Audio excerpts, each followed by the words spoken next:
यह कहानी एक ऐसे बंजारे की है जिसने अपनी बंजारन को जीवन की मजबूरियों और कठिनाइयों के कारण गिरवी रख दिया। यह एक प्रेम, त्याग और परिस्थितियों की मार्मिक दास्तान है। कहानी की शुरुआत एक दूर दराज के गांव से होती है जहां जीवन कठिन था और साधन सीमित। इस गांव में एक बंजारा जिसका नाम रतन था अपने छोटे से काफिले के साथ जीवन जीता था। रतन का जीवन घूमते फिरते ही बीतता था और वह उसका काफिला गांव-गांव घूमते थे, अपने सामान का व्यापार करते और जहां भी रात होती वहां डेरा डालते। रतन का जीवन आसान नहीं था, लेकिन उसकी दुनिया में सबसे खास उसकी बंजारन चंपा थी। चंपा सुंदर, तेजस्वी और बेहद समझदार थी। रतन और चंपा का प्रेम उनके जीवन का सबसे महत्वपूर्ण हिस्सा था। वे एक दूसरे के बिना कुछ भी नहीं थे और उनका रिश्ता हर मुश्किल में और भी मजबूत होता जा रहा था। रतन और चंपा का जीवन सरल था, लेकिन गरीबी की मार उनके हर कदम पर थी। वे दोनों एक दूसरे से प्रेम तो बहुत करते थे, लेकिन उनके पास रहने के लिए अपना घर नहीं था। उन्हें रात बिरात जंगलों और खुले मैदानों में रहना पड़ता था। चंपा ने कभी रतन से कोई शिकायत नहीं की। उसे बस इस बात की खुशी थी कि वह रतन के साथ है। रतन भी चंपा से बहुत प्रेम करता था और उसे खुश करने के लिए हर संभव कोशिश करता था, लेकिन जीवन की कठोर वास्तविकता ने उन्हें कभी चैन से जीने नहीं दिया। व्यापार में लगातार घाटा हो रहा था और उनके पास भोजन तक के पैसे नहीं थे। बंजारन को गिरवी रखने की नौबत आ पड़ी। एक दिन रतन का व्यापार बिल्कुल ठप हो गया था।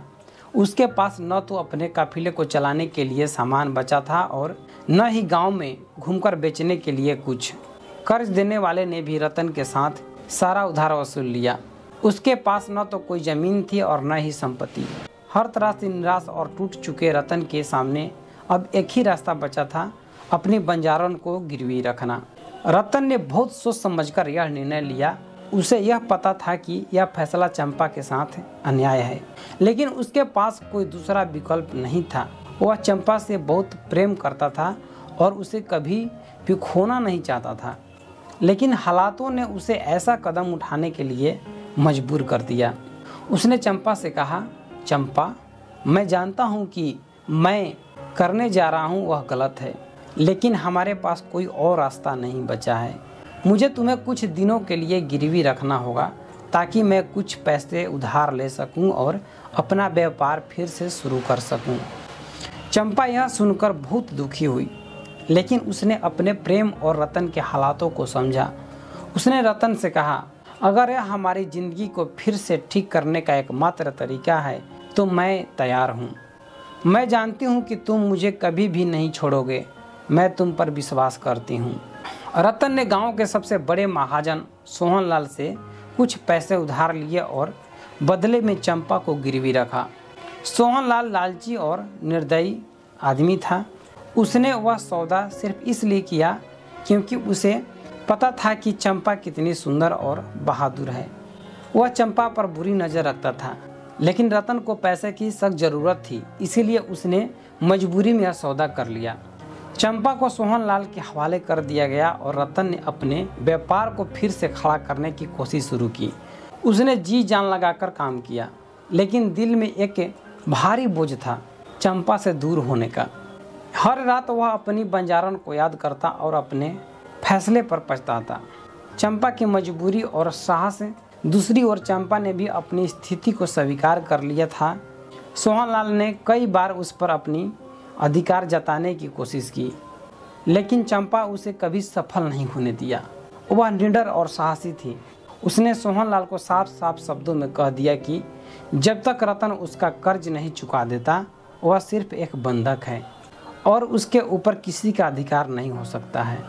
चंपा ने सोहनलाल की हर बुरी नीयत को नाकाम कर दिया। वह अपने स्वाभिमान के साथ खड़ी रही और हर दिन यह प्रार्थना करती रही कि रतन जल्द ही उसे इस बंधन से मुक्त कर ले। रतन ने कठिन परिश्रम किया और धीरे धीरे उसका व्यापार फिर से चलने लगा। उसने कुछ पैसे बचाए और सोहनलाल का कर्ज चुकाने की योजना बनाई। हर दिन वह चंपा की याद में और मेहनत करता ताकि वह जल्द से जल्द उसे वापस ला सके।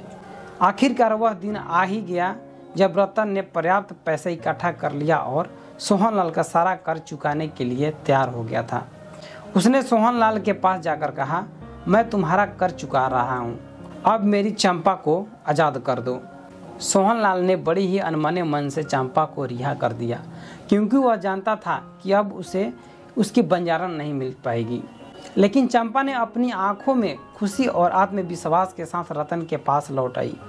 रतन और चंपा का पुनः मिलन एक बेहद भावुक क्षण था। दोनों ने एक दूसरे को गले लगाया और उसकी आंखों में आंसू बहने लगे। वह आंसू दुख के नहीं बल्कि एक दूसरे के प्रति अटूट प्रेम और विश्वास के थे। चंपा ने रतन से कहा, मैं तुम पर हमेशा विश्वास किया और आज हमारा प्रेम फिर से जीत गया।